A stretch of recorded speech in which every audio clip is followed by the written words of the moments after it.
Hai Vispam, kenalin nama aku Winnie, aku dari Views Intercom 1.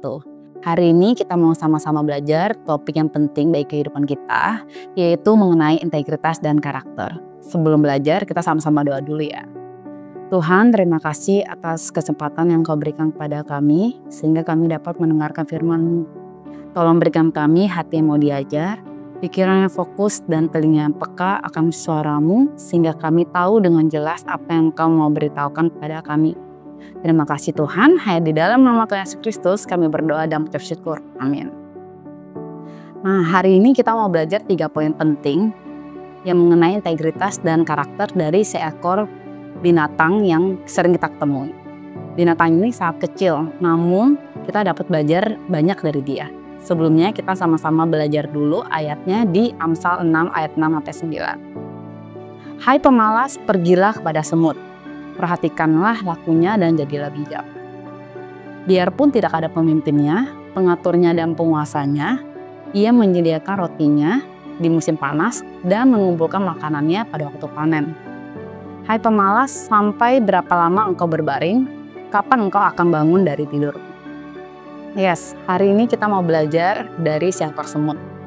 Poin pertama yang kita mau pelajari adalah disiplin diri tanpa pengawasan.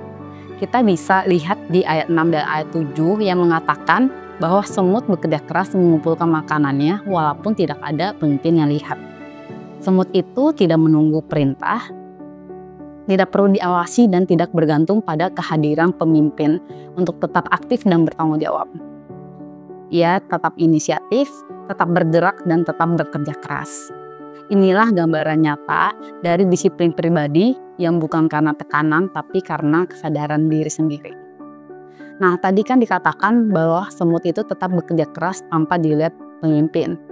Bisa diibaratkan di kehidupan kita, pemimpin itu adalah atasan kita maupun orang tua kita ataupun Tuhan Yesus sendiri. Meskipun Tuhan itu tidak selalu kelihatan oleh mata, tapi kita dipanggil untuk selalu melakukan yang terbaik baginya. Seperti ayat tahunan kita di Kolose 3 ayat 23 yang mengatakan, apapun juga yang kamu perbuat, perbuatlah dengan segenap hatimu seperti untuk Tuhan dan bukan untuk manusia. Bagaimana mungkin kita bisa berkata kita lakukan yang terbaik untuk Tuhan yang tidak kelihatan oleh kasat mata, tapi kita tidak melakukan yang terbaik bagi orang-orang yang kelihatan secara kasat mata di sekitar kita. Kita juga mau belajar dari seorang tokoh Alkitab yaitu Daud. Saat itu Daud masih sangat muda. Pekerjaannya adalah mengawasi 2-3 ekor domba.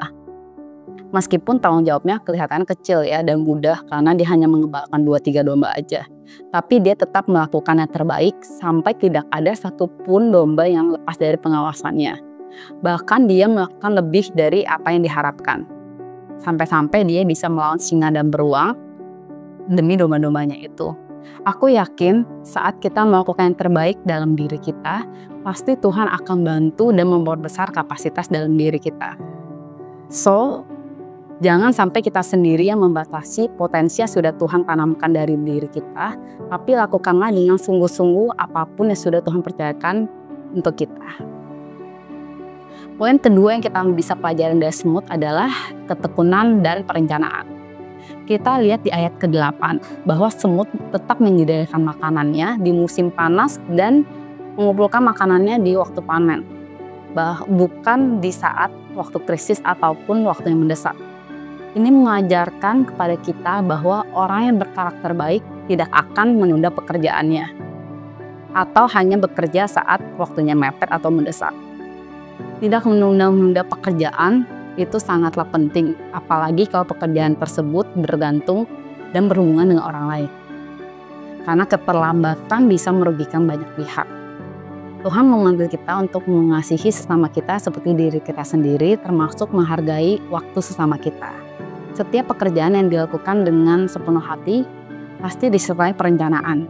Bahkan di dunia kerja ada prinsip yang mengatakan persiapan itu harus lebih dari 100%. Karena pasti ada hal-hal yang tidak terduga yang akan terjadi maupun faktor-faktor yang kita tidak bisa kontrol. Maka itu perencanaan yang matang itu sangat penting karena dapat meminimalkan dampak yang akan terjadi. Oke, poin yang terakhir yang kita bisa pelajari dari semut adalah kerjasama dengan tujuan. Di ayat 9 dikatakan, sampai berapa lama lagi engkau berbaring. Sekalipun mungkin ada semut yang memilih untuk berbaring dan tidak bekerja, tapi tetap ada semut lainnya yang tetap memilih untuk mengumpulkan makanan demi tujuan bersama. Di ayat ini mengajarkan kepada kita mengenai kerendah hati, kerjasama tim, dan nilai berkontribusi bagi tujuan sesama. Usaha satu orang mungkin kecil, tapi bukan berarti tidak penting. Karena setiap dari kita mempunyai perannya masing-masing. Seperti satu tubuh terdiri dari banyak anggota, kita berbeda tapi kita saling melengkapi. Di komunitas kadang kita bertemu dengan banyak perbedaan dan gesekan yang mungkin disebabkan oleh salah satu pihak sedang down, sedang burn out, maupun sedang sibuk maupun lelah. Tapi disitulah kasih itu diuji. Saat ada hati yang lemah, yang lain menopang. Saat ada satu yang rohaninya sedang kering, yang lain mengcare dan mengingatkan sehingga api rohani itu dapat tumbuh kembali. Saling mengalah, saling menopang, dan saling melengkapi hanya pada satu tujuan, yaitu menyenangkan Tuhan. So, hari ini nilai berharga yang kita dapat pelajari dari semut itu ada 3. Yang pertama, disiplin diri tanpa pengawasan. Lakukanlah hal yang benar tanpa harus dilihat siapa-siapa. Kedua, ketekunan dan perencanaan. Kerjakanlah segala sesuatu dengan sungguh-sungguh, totalitas, dan berencana. Ketiga, kerjasama dengan tujuan.